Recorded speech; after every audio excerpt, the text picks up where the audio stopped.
Sir, pwede po bang sa SS branch na lang mag-file ng funeral claim kasi parating nare-reject sa pag-file sa SSS online?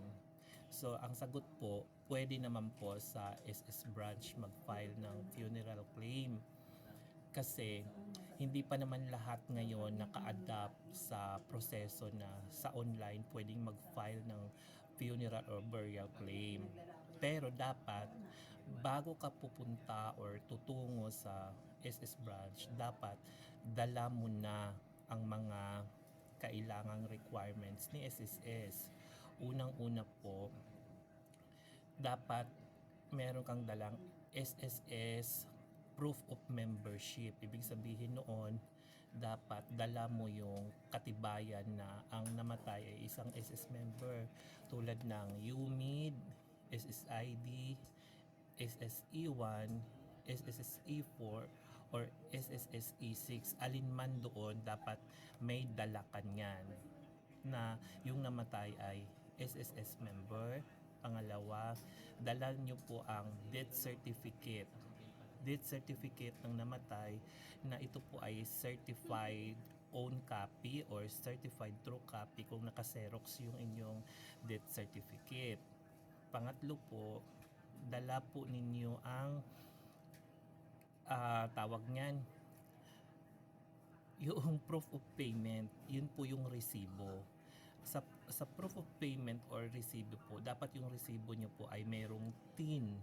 Dapat titingnan nyo po doon sa pinaka-surface ng ng resibo. Dapat may TIN yung iyong resibo at nakalagay din po doon yung pangalan ng SS member na namatay at saka ikaw na nag-claim.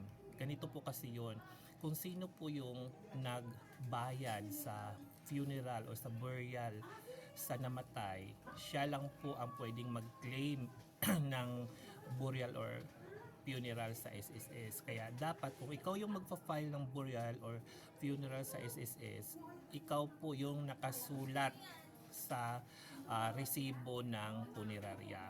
Dapat dala nyo po yun.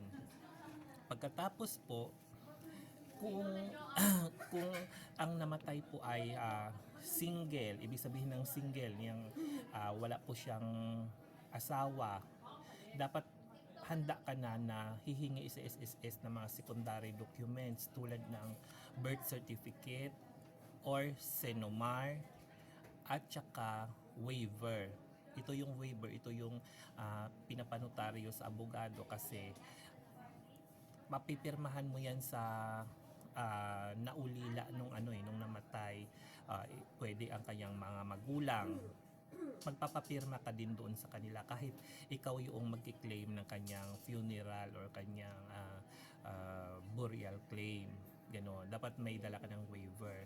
Pinapanotaryo po yan. Tapos, kung ikaw po talaga ang nakasulat sa burial or sa funeral ng namatay na SS member, dapat meron kang bank account. Hihingian ka po ni SSS ng bank account kasi doon po ipapasok